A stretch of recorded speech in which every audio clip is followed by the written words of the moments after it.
zone de test. Comme au concert et en direct. London, mise à jour historique. J-11 pour l'Apple Store Battersea. Le raccourci anti-vol. Samedi 3 juin 2023, J-2 avant la keynote. Fabrice Neumann. Benjamin Vincent depuis la salle d'embarquement à l'aéroport Charles de Gaulle. La quotidienne iWeek épisode 407. Bonjour à toutes et à tous.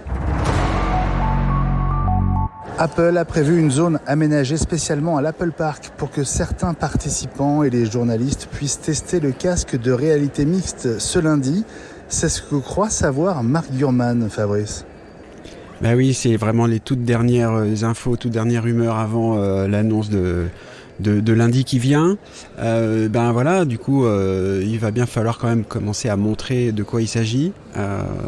Bon, les choses auxquelles on pense notamment, c'est que il va falloir que, j'espère qu'ils ont un stock de lingettes et autres choses comme ça pour bien nettoyer le casque entre chaque testeur. On verra comment ça se passe, mais bon, voilà, c'était un peu comme ça aussi pour l'Apple Watch quand elle a été lancée. Ça a été mis sur le bras de quelques privilégiés au début, et puis ensuite, avant que ce soit lancé en magasin, plusieurs semaines, plusieurs mois plus tard. Un usage auquel on n'avait pas encore pensé, en tout cas moi pour le casque de réalité mixte d'Apple, le visionnage de concerts. Les archives remonteraient à presque 10 ans.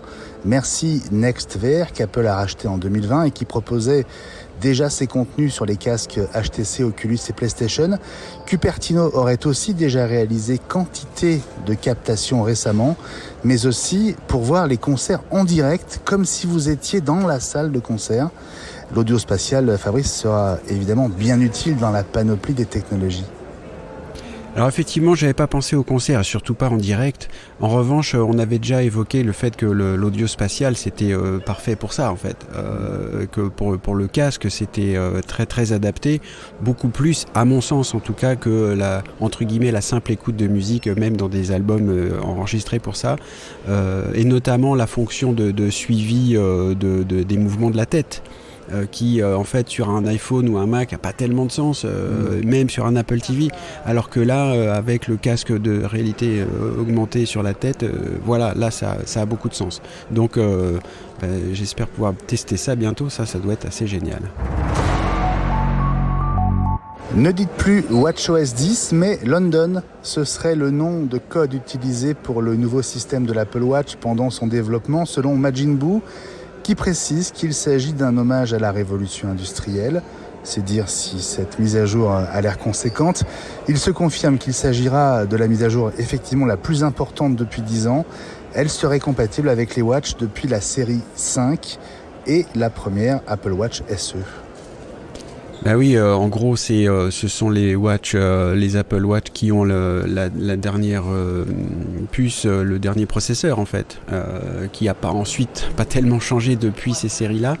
Voilà, on en parle depuis quelques temps que ce serait notamment une interface qui se baserait beaucoup sur les widgets, comme on a vu sur les iPhones maintenant, et puis qui arrive aussi doucement sur les iPads. Pour certains, ça rappelle le cadran Siri qui existe depuis quelque temps sur la Watch, mais qui est pas très efficace. Je pense que par exemple, un pari pour moi, c'est qu'ils n'appelleront pas ça Siri, parce que pour l'instant, Siri n'a pas bonne réputation. Le nouvel Apple Store londonien dans l'ancienne centrale électrique de Battersea ouvrira le 15 juin. Battersea également, nouveau siège d'Apple Europe, Fabrice. Incroyable quand même de mettre un siège d'Apple Europe en Angleterre, non ? Je suis bien d'accord. Alors bon, on va voir comment ça se passe. Bon, j'imagine que ça va être un bâtiment monumental, parce que voilà, c'est ce que Apple sait faire pour ses Apple Store et pour tout le reste. Et peut-être qu'on pourra le visiter en VR grâce au casque quand tout ça sera annoncé. Et je précise que le siège d'Apple Europe a toujours été à Londres, c'est pas une nouveauté. Et puis un raccourci repéré par MacG, on le doit à un certain Diego Jiménez qui travaille chez Instagram dans l'équipe design produit. Un raccourci qui fera office d'antivol si on vous pique votre iPhone en mode déverrouillé.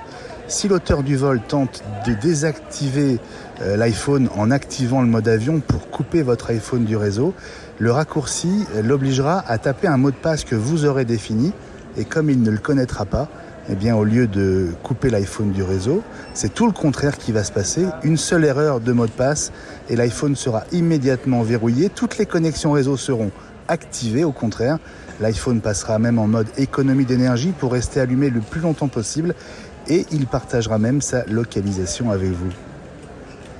Alors c'est très malin, hein, effectivement, d'utiliser un raccourci pour ça. Ça veut dire que ça tourne toujours en tâche de fond et que alors ça veut dire aussi qu'à chaque fois que vous voudrez mettre l'iPhone en mode avion, il faudra aussi taper le mot de passe. C'est peut-être le petit point faible que je vois, parce qu'à partir de ce moment-là, ça veut dire que on va le faire beaucoup, et on a aussi beaucoup parlé ces derniers temps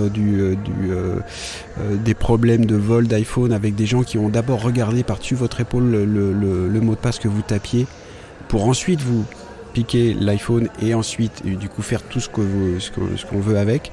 Voilà, donc la sécurité, c'est toujours un compromis. Réfléchissez quand même bien avant d'utiliser ce genre de choses là, et surtout ne faites pas votre code de déverrouillage d'iPhone au vu et au su de tous. Protégez-vous, c'est vraiment le meilleur moyen de vous assurer qu'on vous le volera pas, ou en tout cas on ne vous volera pas vos données. La quotidienne iWeek revient demain, dimanche exceptionnellement, et on sera la veille de la keynote avec Benjamin naturellement.